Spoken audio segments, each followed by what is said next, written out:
지난주에 우리가 같이 호산나 같이 불렀는데 이번 주부터 이제 사순절이에요. 22일부터 사순절, 부활절 4월 9일까지 주일을 뺀 40일을 사순절이라고 부르고 우리가 그 기간 동안에 경건하게 또 고락을 좀 접고 그리고 기도하면서 때로는 금식하면서 우리가 하나님께 우리 자신을 좀 드리고 또 돌아보고 또 하나님 앞에서 온전히 우리 자신을 세울 수 있는 그런 날입니다. 그런 기간인데 우리가 호산나를 먼저 해가지고 이건 예수님 입성하실 때인데 어쨌든 호산나라고 하는 뜻이 이제 우리를 구원하소서 그런 뜻이에요. 주님 이제 구원해 주세요 그런 뜻인데 우리가 이거를 외칠 때는 정치적이거나 경제적이거나 윤리 도덕적이거나 종교적이거나 그런 메시아가 아니라 정말 우리의 영혼을 구원하신 그 메시아, 내가 외치는 그 메시아는 예수님, 그분은 내 영혼을 구원하시고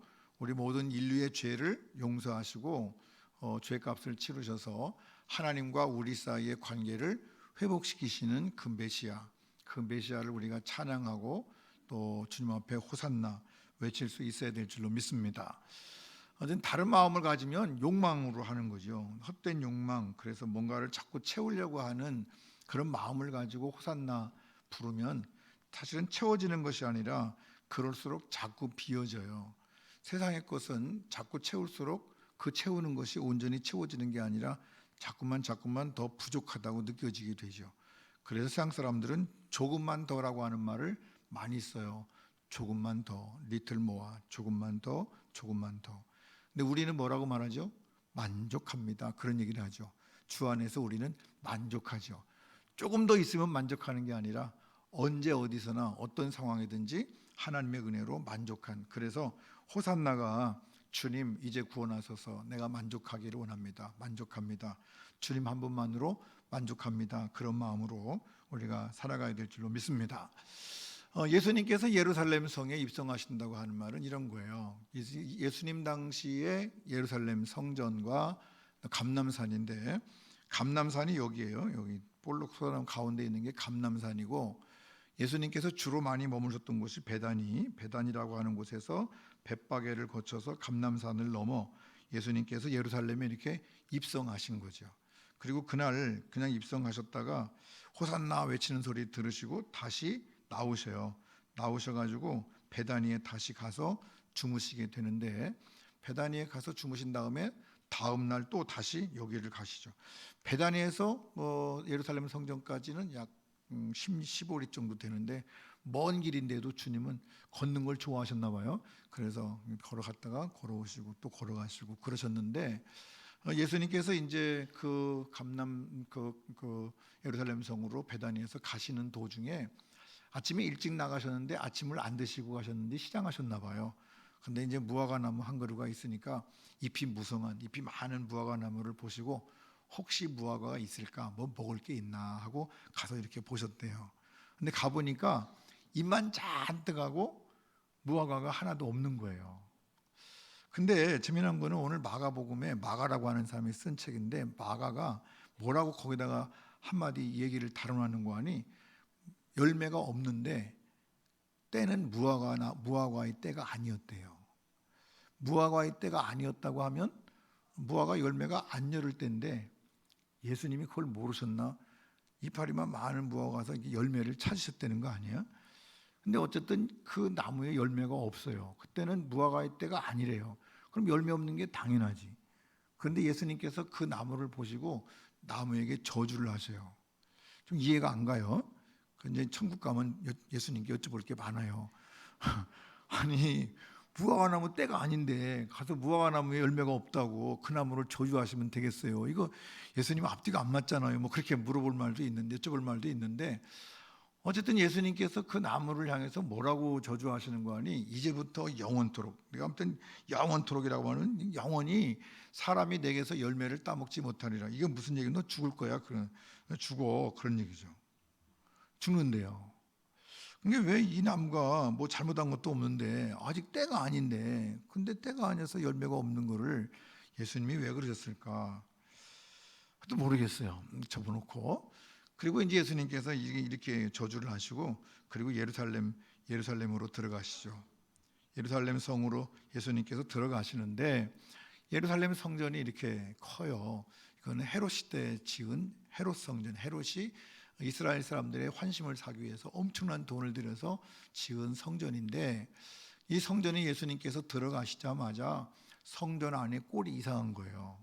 성전에 가보니까 소 파는 사람, 양도 끌어놓고 비둘기도 팔고 돈도 바꾸고, 돈이라고 하는 건 환전이에요. 뭐 예를 들면 성전세를 달러로 해야 되는데 우리는 달러 가진 게 없으니까 그럼 달러로 돈 바꾸려면 이제 돈 바꿔주죠. 바꾸는데 그냥 바꿔주나요? 조금씩 떼어먹고 바꿔주잖아요. 그지? 환전이라는 게 환전세를 내잖아요. 그러면서 돈 남기고, 그런 사람들이 막 수룩하게 안에 있는 거예요. 예수님께서 그걸 보시고 진짜 화나셨어요. 성경 말씀 가운데 보니까 예수님이 별로 화 안 내시는데 그때는 화가 나셔가지고요, 오늘 보니까 막 상을 다 엎으셨대요. 돈 바꾸는 사람들의 상을 다 엎으시고, 가만히 있는 우리만 다 엎으시고, 다 나가라! 그리고 아무튼 화가 나셔가지고 다 엎으셨는데, 그것도 모자라서 어떤 본문에 보니까 채찍질 하셨대요. 막 채찍을 가지고 때리시면서 나가라고 막, 여기가 하나님의 성전인데 어떻게 너희들이 와서 이곳에서 강도의 소굴을 만들고 장사할 수 있냐 막, 그리고 야단치고 성전에서 막 다 쫓아내신 다음에 그 다음에 예수님이 또 나가셔요. 또 베다니로 가신 거예요. 베다니로 가신 다음에 갔다가 그 다음 날 이제 다시 또 예루살렘으로 가시려고 그러는데, 예루살렘으로 아침에 나가는데 나무를 보니까 나무가 말라 비틀어졌죠. 어제 저주한 나무가 그 다음 날 말라 비틀어졌어요. 그러니까 베드로가 옆에 있다가 라비어 선생님 보소서, 저주하신 무화과 나무가 말랐나이다. 이런 이야기를 이렇게 보면서 우리가 이 말씀을 어떻게 해석할까, 이게 무슨 말씀입니까? 그런 거죠. 여러분, 이 말씀은 그 무화과 나무에 대한 얘기도 아니고 또 그것이 뭐 말랐다, 저주냈다 그런 말이 아니라 전체적인 맥락 속에서 무화과 나무와 성전 정화와 성전을 깨끗하게 하심과 무화과 나무가 마른 그 사건을 통해서 우리에게 주시고자 하는 말씀이 있어요. 그건 뭐냐면, 무화과 나무를 주님 저주하셨죠. 열매가 없다고, 열매가 없어 저주하셨어요. 그리고 가시고 나서 성전에 많은 그런 장사들과 여러 가지 더러운 성전을 정말 더럽힌 일들을 보시면서 그 성전에서 다 몰아내시고, 그리고 나서 돌아오는 길에 또 무화과 나무가 마른 것을 보셨다. 그 말은 무슨 얘기냐면, 사실은 복음을 통해서 완성하시는 심판의 과정을 얘기하시는 거예요. 열매 없으면, 믿음의 열매가 없으면 그 열매 없는 믿음을 가지고 결국 성전을 더럽게 하죠. 성전을 타락하게 해요. 그 성전을 타락하게 한 나무는 결국 죽어요. 결국 우리에게 주시는 말씀 뭐냐면, 온전한 올바른 믿음의 삶을 살지 않으면 성전이 타락하고 더러워지게 되고, 그리고 그렇게 됐을 때 결국 죽어서 지옥 가게 된다. 이 얘기를 지금 하시는 거예요. 그게 심판의 과정이죠. 심판받는 것을 얘기해요. 자세히 설명하겠지만, 그러면 뭐 심판받는 얘기만이냐, 구원받는 얘기는 없냐? 있어요. 구원받는 얘기도 이렇게 이어지는 말씀이 있는데, 그 구원받는 얘기는 어떻게 이어지는 거 아니? 야이로의 믿음 볼 수 있어요. 회당장 야이로가 자기 딸이 병에 걸려 죽게 됐잖아요. 그때 믿음을 가지고 예수님께 나와요. 예수님께 나와서 예수님께 말씀, 예수님 내 딸이 죽게 됐는데 좀 살려주세요. 그러니까 예수님께서 그래 같이 갑시다. 그리고 같이 가시는 도중에 누구를 만나죠? 12해를 혈루증으로 앓던 여인을 만나요. 12해를 혈루증으로 앓던 여인이 예수님의 옷자락을 붙잡고, 그리고 자기 병이 나을 줄 믿고 예수님의 옷에 손을 대요. 그리고 나서 병이 고침받죠. 그리고 나서 예수님께서 그를 칭찬하시고 다시 야이로의 집에 가서 야이로의 딸을 고치시죠. 할렐루야. 그래서 이것은 뭐냐면 믿음으로 혈루증 여인도 믿음으로 결국 믿음의 삶을 살 때 하나님께서 그의 삶을 고치시고 결국 우리에게 구원, 영생을 허락하시는 과정을 그 몇 가지 사건을 통해서 이어서 우리에게 말씀해 주시는 거예요. 그러니까 성경은 결국 우리에게 두 가지를 얘기하는데, 너 심판받을래 아니면 구원받을래, 그런 거예요. 그러니까 두 가지 길, 우리가 그런 말 있잖아요. 구약 시대에도 성경 말씀에 뭐라고 말씀하시는 거 아니? 내가 너희 앞에 두 가지 길을 주었다. 하나는 복의 길이고 하나는 저주의 길이다. 다시 말하면 저주 받을래 복 받을래, 그런 얘기거든요. 그러니까 우리가 천국 갈래 지옥 갈래, 한마디로 말하면 그런 얘기예요. 너 심판 받을래 영생을 얻을래, 그런 얘기예요. 그러니까 저와 여러분이 택하라고 그러는데 결국 우리가 오늘 보는 말씀 가운데는 심판에 대한 얘기인데 왜 그럼 이 심판에 대한 얘기를 예수님께서 이들에게 하셨을까? 구원받는 그런 과정을 하셔야지. 그럼 예루살렘에 올라가시면서 왜 심판에 대한 얘기를 하셨을까? 예루살렘 이스라엘의 상황이 그랬기 때문에 그래요. 여러분, 무화과나무와 성전 이야기 가운데서 부족한 것이 있어요. 부족한 한 가지를 말씀하셔요. 그건 믿음이죠. 믿음이 없다는 거예요. 무화과나무와 성전, 무화과나무도 마찬가지고 성전도 그렇고 전부 다 이 무화과나무와 그 성전이 상징하는 것은 이스라엘이에요.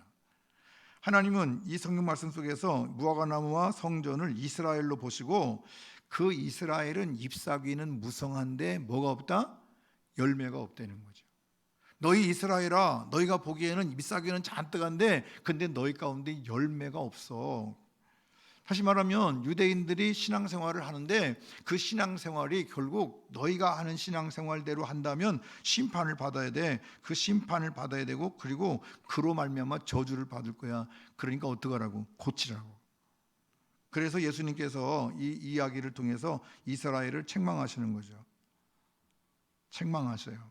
유대인들의 종교적 삶의 실체는 좋았어요. 모양이 얼마나 좋은지요.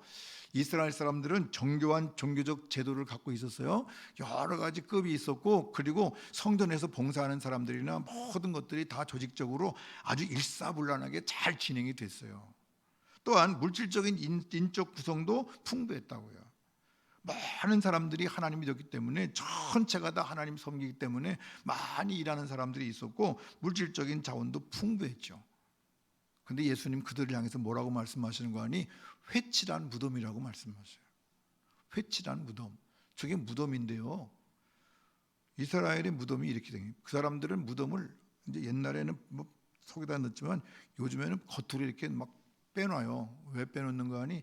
뭐 장소가 없어 그런 건 아니고요. 그들의 말을 들어보니까 저렇게 해놔야 메시아가 올 때 부활할 텐데 메시아가 올 때 땅속에 묻어놓으면 부활하기 힘들으니까 땅 밖으로 만들어가지고 문 열고 나오기 쉽게 하려고 저렇게 했대.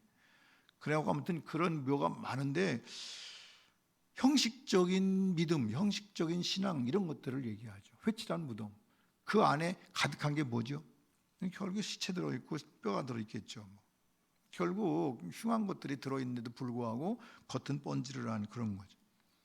예루살렘의 모양이 이렇게 됐어요. 예루살렘의 모양이 이런데 예루살렘 성전이 이건 이제 이슬람 모스크고요. 저기가 옛날에 성전이 있던 곳인데 이 성전의 동쪽문이 아마 이쪽에 있는 게 동쪽문인데 그 동쪽문은 지금 닫혀 있어요. 막아놨는데 그 동쪽문 앞으로 이렇게 보이는 하얀 것, 벽돌 놓은 것처럼 돈 곳이 전부 다 이게 전부 다 무덤이에요.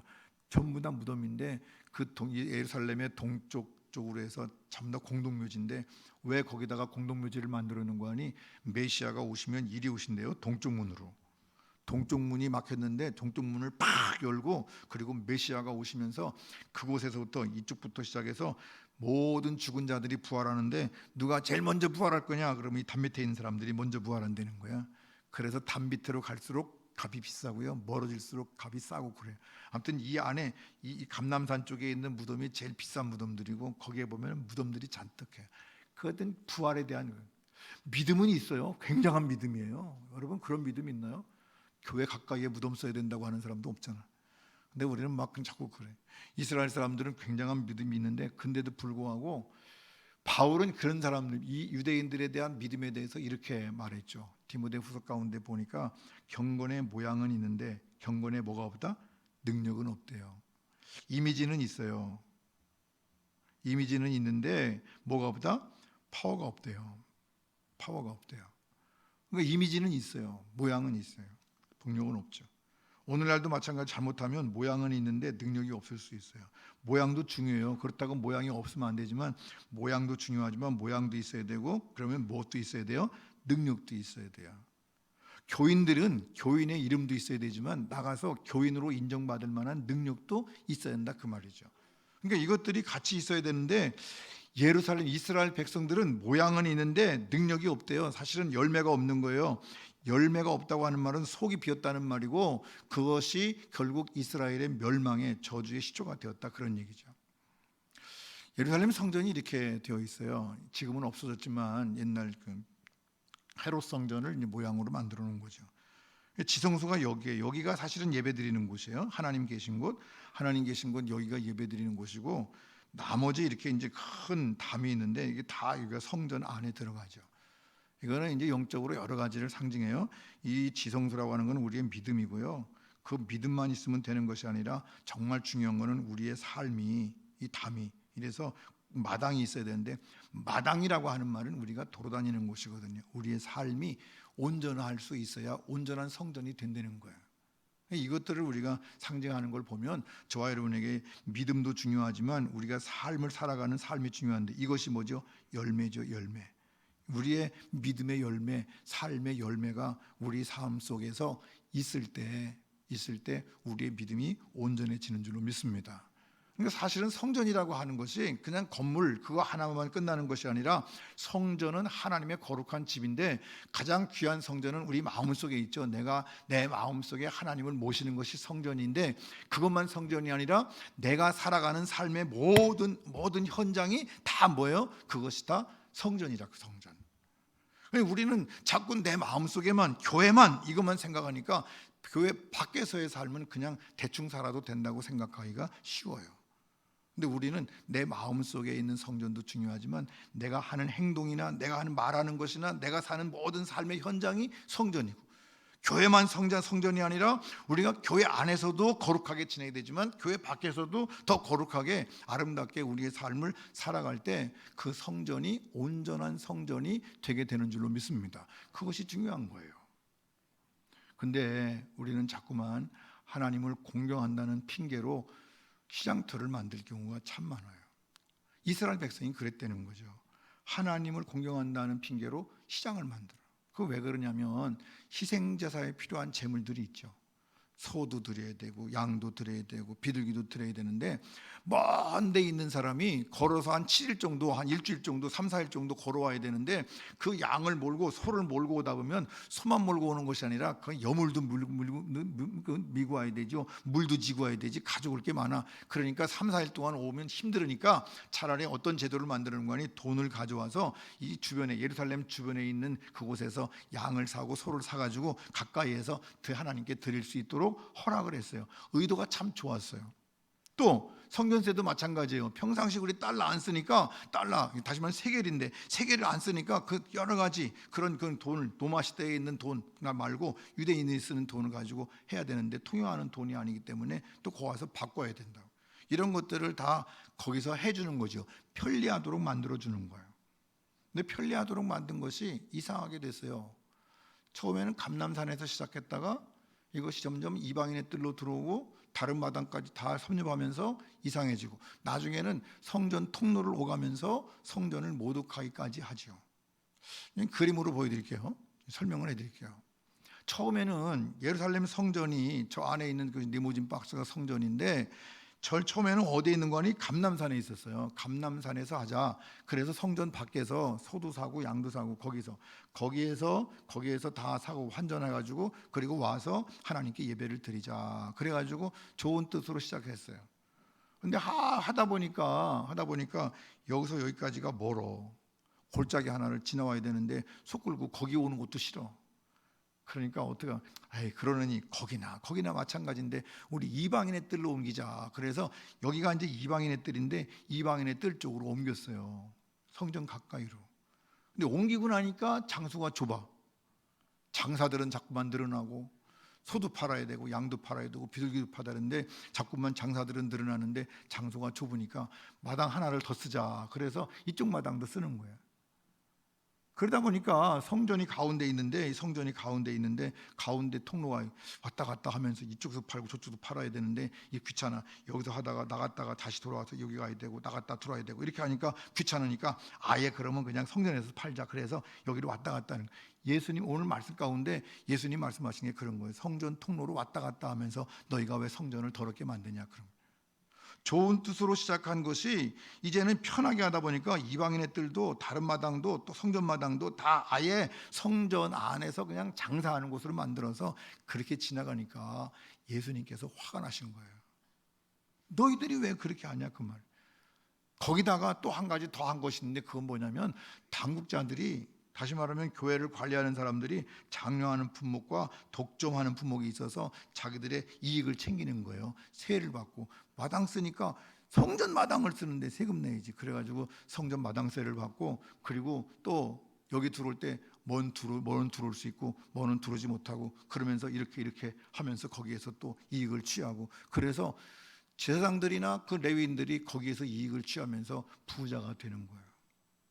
그러니까 성전이 아니라 돈 벌어먹는, 다시 말하면 하나님을 공경한다는 핑계로 장터를 만든 거죠. 대신 주님은 뭐라고 말씀하세요? 성전은 하나님과의 사귐이 있어야 되는 곳이다. 주님 말씀하시죠. 하나님과의 사귐이 뭐죠? 기도죠. 그래서 성경을 뭐라고 말하는 거니? 내 집은 만민이 기도하는 집이다. 성전에 들어오면 하나님과 사귐이 있는 거야. 하나님을 만나는 곳이고 하나님을 경험해야 되고 하나님과 교제하고 하나님을 알아야 되는데, 그것이 문제가 아니라 그냥 그 안에서 자꾸만 엉뚱한 일이 벌어지니까 문제죠. 다른 세상의 것으로 채워지게 되고 더 이상 하나님의 집이 아닌 것이 되고 말죠. 입술로는 성전을 중심으로 하나님을 섬긴다고 하면서도 실제로는 자기 속을 채우는 도구로 사용하는 것, 그것이 잘못하면 우리의 신앙이 된다, 그 말이에요. 그것이 뭐죠? 기도가 그런 거예요. 기도가. 여러분, 불교인도 기도하고요, 미신 믿는 사람도 기도하고요, 그리고 다 세상의 모든 종교는 다 기도해요. 다 기도하는데 그 사람들의 기도는 다 뭐냐면 복 주세요, 이 기도예요. 이 기도. 그럼 우리도 복 주세요 하는 기도하면 그 사람들이나 우리나 다른 것이 뭐 있어요? 똑같잖아요. 그걸 우리는 기복신앙이라고 그래요. 기복신앙. 우리가 구하는 건 뭐죠? 우리가 구하는 건 복이 아니에요. 하나님과의 사귐이에요. 우리는 기도가 뭐냐면 기도가 하나님과의 사귐이에요. 하나님과 만나는 거예요. 하나님을 경험하는 것이고 하나님을 느끼는 거예요. 그것이 우리의 기도가 돼야 돼요. 여러분, 성경 한번 보세요. 요셉이 애굽의 총리가 됐대요. 위대한 사람이 됐어요. 요셉이 어렸을 때부터 하나님, 내가 애굽의 총리가 되게 해주세요. 내가 총리가 되어 돈 많이 벌게, 그런 기도했나요? 안 했어요. 요셉은 항상 하나님 안에서 하나님을 경험하고 하나님과 함께 했다고 그랬어요. 안 될 때도 있어요. 팔려가기도 하고 남의 집 종살이 하기도 하고 억울하게 누명을 쓰고 감옥에 갇히기도 해요. 그럼에도 불구하고 그는 하나님 앞에서 죄짓지 않겠습니다. 내 하나님과 올바른 교제를 가지고 하나님과 온전한 사귐을 가지겠습니다. 그리고 하나님을 온전히 사귈 때 하나님께서 그에게 은혜를 주신 줄로 믿습니다. 다니엘을 보세요. 다니엘이 기도할 때 하나님, 내가 이제 종으로 팔려왔는데 나한테 지혜를 주세요 그랬나요? 아니에요. 하나님, 내가 하나님과의 관계 사귐을 지키겠습니다. 내가 다른 것으로 내 삶을 더럽히지 않겠습니다. 하나님, 나와 함께 하시옵소서. 그리고 결심하고 하나님과의 관계를 지킬 때 성경 말씀 가운데 보니까 하나님께서 지혜도 주시고 지식도 주시고 특별히 꿈을 해몽하는, 해석할 수 있는 능력도 주셨대요. 할렐루야. 그건 누가 주시는 거라고요? 하나님 주시는 거라고. 성경은 이렇게 말해요. 너희가 무엇이 필요한 줄을 내가 다 안다. 하나님 하시는 말씀이에요. 너희에게 필요한 것이 뭔지 다 안다. 그러나 그거 구하지 마라. 그거 다 이방 사람들이 구하는 거야. 너희는 먼저 그의 나라와 그의 의를 구하라. 그러면 내가 이 모든 것을 너희에게 채울 것이야. 그 중요한 건 뭐라고요? 하나님과의 사귐이 있어야 된다고요. 그런데도요, 오늘 이런 모습들이 세상의 것으로 교회가 채워지고 우리 마음이 채워져서 하나님 만나는 것이 중요한 것이 아니라 내 욕심을 채우는 것으로 있기 때문에 오늘 우리의 모습이 이런 모습은 아닌가. 우리 기도할 때마다 맨날 그러잖아요. 하나님, 돈 많이 벌게 해주세요. 자식들이 잘 되게 해주세요. 높은 자리에 올라가게 하시고, 하나님, 빌딩 사야 되는데 돈이 좀 부족한데 돈 좀 채워주세요. 여러분, 그런 기도 하지 마요. 하지 마요. 주님이 그렇게 말씀하셨잖아요. 하지 말라고. 그거 다 이방인들이 구하는 거로. 그럼 뭐 하라고? 하나님과의 관계를 구하시라고. 하나님과의 관계. 그러면 하나님과의 관계를 구하면 하나님께서 그 모든 것을 채우신대요. 근데 우리는 그걸 잘 못해. 못하는 게 왜 그렇죠? 믿음이 없어 그래요. 믿음이 없으면 열매가 없고요, 열매가 없으면 저주받아요. 그러니까 믿음이 있어야 그 믿음 가지고 열매를 맺는 거예요. 입만 무성한 무화과 나무 입만 가득하고 열매가 없는 무화과 나무가 되면 되겠어요? 필요 없죠. 중요한 건 뭐예요? 약간 잎만 있는 게 아니라 열매 있는 무화과 나무가 열매 있는 무화과 나무가 돼야 그 나무가 쓸모 있는 나무고 칭찬받는 나무가 되는 거죠. 그 무화과 나무가 열매를 맺을 때 나무가 뭐 맺고 내가 열매를 맺어야 되겠다 그렇게 해서 맺는다고요? 아니라고. 성경 말씀 가운데 보니까 가지가 그 나무에 붙어 있으면 그 가지는 저절로 열매를 맺는데, 할렐루야. 붙어 있다는 말은 믿음이 있다는 말이에요. 하나님과의 관계를 가지고 사귐이 있다는 말이에요. 하나님과의 사귐을 가지면 저절로 열매를 맺는데요. 복 받는 건 저절로 받는데요. 근데 우리는 자꾸 그것만 얘기하다가 결국 입만무성한 가지가 돼가지고 아무것도 없는 신앙생활. 그래서 주님이 원하실 때 뭐 있나 보면 아무것도 없는 거예요. 깡통인 거죠. 소리만 요란하게 빈 깡통이 돼가지고. 저와 여러분의 믿음이 어떤 믿음인지 한번 생각해 보자고요. 이스라엘 사람들은 그랬어요. 성전이 타락했어요. 타락한 심령들이에요. 오늘 우리 기독교인들이 마찬가지예요. 성전이 타락한 것처럼 우리의 심령이 타락해 돼 있어요. 그래서 하나님과의 사귐이 있는 것이 아니라 자꾸 욕심만 늘어나가지고 자꾸 뭔가 달라고만 하지 하나님과의 사귐이 자꾸만 약해져 간다고요. 기도 시간이 줄어간다고요. 찬송 시간이 줄어간다고요. 예배 시간이 줄어간다고요. 옛날에는 그렇지 않았잖아요. 이거 하면 라떼라고 그러는데, 요즘에 옛날 얘기하면 자꾸 라떼라고 그러는데 사실은 신앙은 옛날로 돌아가잖아요. 그래서 예배 시간이 1시간, 2시간, 3시간 가더라도 은혜가 되는 거고요. 지금도 미국 사람들 신앙이 없다고요? 여러분 그렇지 않아요. 미국 사람들 예배 드릴 때 1시간 내지 2시간, 3시간씩 예배 드려요. 찬송 1시간씩 해요. 물론 안 하는 사람도 있어요. 그러나 많은 교회들이 살아 역사하고요, 그리고 움직인다고요. 오늘도 한국 교회들이 살아 역사하는 교회들은요, 찬송 1시간씩 하고요, 말씀 1시간씩 듣고 그러는 거예요. 기도 1시간씩 하고요. 왜 그래요? 하나님과 사귐을 갖기 위해서. 그 시간이 좋은 거예요. 하나님 못 만나니까 찬송하는 시간이 너무 길고, 기도 시간에, 설교 시간에 자꾸 이렇게 시간만 되면 이렇게. 무슨 얘기야? 설교 그만하시라고. 저도 다 알아요. 눈치가 있어서 제가 길게 안 하는데 어떤 때는 해보고 싶어. 1시간씩 막 설교해보고 싶어. 그냥 밥도 안 줘가면서 그냥 저녁까지 한번 해볼까. 오병이의 기적가 나타나는. 중요한 거죠. 여러분, 무화과 나무가 뭐죠? 무화과 나무는 열매 있는 신앙생활을 말해요. 근데 성전되지 못해서 하나님과의 사귐이 없고 무화과 나무가 열매가 없는 무화과 나무가 되면 되겠냐고요. 주님께서 원하시는 게 뭐냐면 성전 무화과 나무, 열매 있는 무화과 나무가 되라, 그런 거죠. 여러분, 입만 무성한 종교생활하면 안 돼요. 결국 그 나무는 말라 죽게 돼 있죠. 생명력이 없어요. 기도하지 않는 신앙은 죽어요. 찬양이 없는 신앙은 죽어요. 말씀이 없는 신앙은 죽는다고요. 말라 비틀어지게 돼 있어요. 왜? 생명이 없으니까. 생명이 있으면 그 생명의 말씀, 생명을 땡기게 돼 있죠. 성령님께서 내 마음속에 계시면서. 여러분, 강도의 소굴이 된 성전, 일반 입만 무성한 무화과 나무, 타락한 우리의 심령 다 같은 건데 결국 죽을 것밖에 남지 않죠. 결국 주님의 명령대로 영원히 내게서 아무것도 얻지 못하리라고 주님 말씀하신 거예요. 오늘 우리의 모습은 어때요? 우리 모든 은혜를 받은 하나님이 우리에게 주신 모든 은혜를 겉을 꾸미는 데만 사용하진 않나요? 우리 정말 주님을 온전히 만나고 주님과의 교제 속에서 살아갈 수 있기를 간절히 바랍니다. 어떤 분이 그런 얘기, 목사님 어떻게 주님 어떻게 만난 걸 어떻게 알아요? 뭐 왜 몰라요? 알잖아요. 예를 들면 이런 거예요. 지나가다가 좋은 거 물건을 하나 봤어요. 갖고 싶어요. 저거 훔칠까? 이거 누가 주는 마음이죠? 에?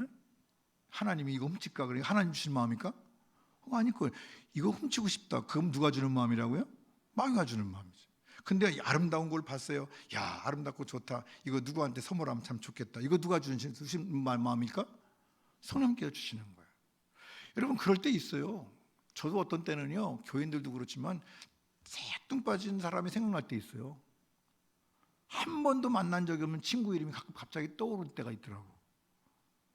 초등학교 동창. 근데 한 번도 만난 적이 없어. 헤어진 다음에 내가 그 사람을 만난 적도 없고 이름을 기억한 적도 없는데 어느 날 갑자기 기도하는데 그 이름이 딱 떠오르는 거예요. 그러면요, 그게 성령님과 사귐이 있는 거예요. 그 사람의 이름을 붙잡고 기도해야 돼. 하나님, 내가 그 사람을 만나지 못했는데 왜 생각난지 모르겠지만 주님께서 가르쳐 준 것 같은데 하나님, 그를 붙잡아 주세요. 그에게 위험한 일 당하지 않도록 도와주시고 죄의 자리에 가지 않도록 도우시고 하나님, 그가 예수 믿고 구원받도록 도와주세요. 뭔지 모르지만 하나님, 그 병이 들었다면 치료하시고 위험한 일이 있다면 하나님께서 벗어나게 하시고, 그래서 그로 하여금 다시 주님을 알 수 있도록 도와주세요. 이거 기도하는 거예요. 기도하는 거. 그 누가 주시는 마음이라고요? 성령님께서. 근데 그런 것들을 자꾸 물리치고 잊어먹고 살면 성령님께서도 이제 말씀하시다가 안 하신다니까. 근데 그런 거를 말씀 들을 때 딱 생각날 때 얼른 기도하고 그리고 찬양하다 보면 나중에 그런 일들이 벌어지게 돼요. 그 사람 만나게 되고요. 그 사람이 어떤 때가 어떤 일이 있었는지를 알 수 있게 된다. 나도 모르게 주님께서 나에게 기도하라고 하시는 거예요. 여러분, 그런 경험들이 많이 있으시기를 간절히 바랍니다. 그래서 저와 여러분이 경건의 모양도 있고 능력도 있는 믿음의 삶을 살아갈 수 있기를 간절히 바랍니다. 정말 주님께서 우리에게 원하시는 건 뭘까요? 성전을 깨끗하게 하실 것을 원하셔요. 예수님께서 뭐 채찍을 드셨다니까, 아유, 예수님이 그럴 수 있어? 지금도 예수님은 채찍을 드시고요, 저와 여러분의 마음속에 있는 여러 가지 더러운 것들을 다 내쫓기를 원하시는 줄로 믿습니다. 그래서 쫓아내야 돼요. 자꾸 마귀가 주는 마음들을 다 쫓아내고, 그리고 우리는 누구와 사귐이 있어야 된다고요? 하나님과 사귐이 있어요. 하나님을 찾고 하나님을 바라보고 하나님 의지하고 하나님이 주시는 생각 속에서 살아가는 거예요. 그래서 무슨 생각을 하든지 다 주님과의 관계 속에서 하나님의 마음으로 바라볼 때 우리 신앙이 성장할 수 있고, 우리 마음속에 기쁨이 넘치고 보람이 넘치고 더욱더 큰 은혜가 있어서 그로 말미암아 큰 복이 임하게 될 줄로 믿습니다. 아까 우리 때를 말씀드렸는데 열매를 요구하실 때가 있어요. 주님은 무화과 나무의 때를 기다리시는 것이 아니에요. 무화과 나무의 때는 누구의 때예요? 우리 때예요. 우리도 때가 있잖아요. 내가 원하는 때, 내가 이루고자 하는 때. 그때 안 된다고. 우리가 원하는 때가 아니라 주님이 원하시는 것은 주님이 오실 때, 주님이 요구하실 때 그것이 있어야 돼요. 그래서 주님이 요구하시는 그때 주님 앞에 드릴 수 있도록 항상 언제나 우리가 열매를 준비하고 우리 마음속에 갖고 있어야 될 줄로 믿습니다. 때가 안 됐다고요? 아니에요. 믿는 순간부터 모두가 다 믿는 순간부터 그때부터 우리는 주님께 드려야 될 열매를, 크고 작은 열매를 가지고 있고, 주님이 원하실 때 언제든지 드릴 수 있는 그런 열매가 있어야 될 줄로 믿습니다. 그런데 그것이 없으면 아무것도 없는 거예요. 여러분, 뭘 내놓을 거예요? 주님께서 원하시는데. 지금도 주님은 우리 마음속에 있는 무화과나무를 보셔요. 잎만 무성한지 거기에 뭐가 있는지. 근데 그때 주님께서 보실 때 열매가 있어야 되죠. 사랑, 희락, 화평, 오래 참음, 자비, 양선, 충성, 온유, 절제, 이런 열매들이 가득 있을 때 그때 주님께서 기뻐하시는 거죠. 그래서 우리는 우리 자신의 믿음을 돌아볼 수 있어야 돼요. 겉만 무성한 나무인지 아니면 열매 있는 나무인지 정직하게 보십시오. 그리고 정직하게 우리 자신을 보고 그리고 회개하고 주님 앞에 설 수 있어야 될 줄로 믿습니다. 주님께서 우리에게 오늘 아침에도 두 가지 길을 보여주셔요. 하나는 무슨 길이에요? 저주의 길이에요. 하나는 무슨 길이에요? 축복의 길이에요. 하나는 심판의 길이에요. 하나는 구원의 길이에요. 저와 여러분이 이런 길에 있다면 빨리 돌이키시고 오히려 믿음을 가지고 주님께서 우리를 구원하시는 그 구원의 길로 함께 나감으로 말미암아 열매 있는 우리의 모든 삶 속에서 정말 하나님께 드릴 만한 열매가 가득한 복된 믿음의 삶이 저와 여러분 가운데 있기를 주님의 이름으로 간절히 축원합니다. 기도하십시다. 사랑과 은혜가 풍성하신 아버지 하나님, 은혜를 진심으로 감사를 드립니다. 이 아침에 저희들 부르셔서 주님 앞에 나와 예배하게 하시니 감사합니다. 늘 기도하게 하시고 늘 찬송하게 하시고 하나님 말씀을 되새기면서 하나님과의 사귐을 갖는 온전한 성전들이 되게 하여 주시옵소서. 교회 나와 내 마음속의 성령뿐만 아니라 내 삶의 모든 반경 속에서 하나님 말씀이 실천됨으로 말미암아 주님과 온전한 사귐이 있는 성전이 되게 하시고, 그래서 복받고 그래서 구원받는 은혜로운 삶이 우리 모두에게 넘쳐나게 하여 주시옵소서. 예수님의 이름으로 기도하옵나이다. 아멘.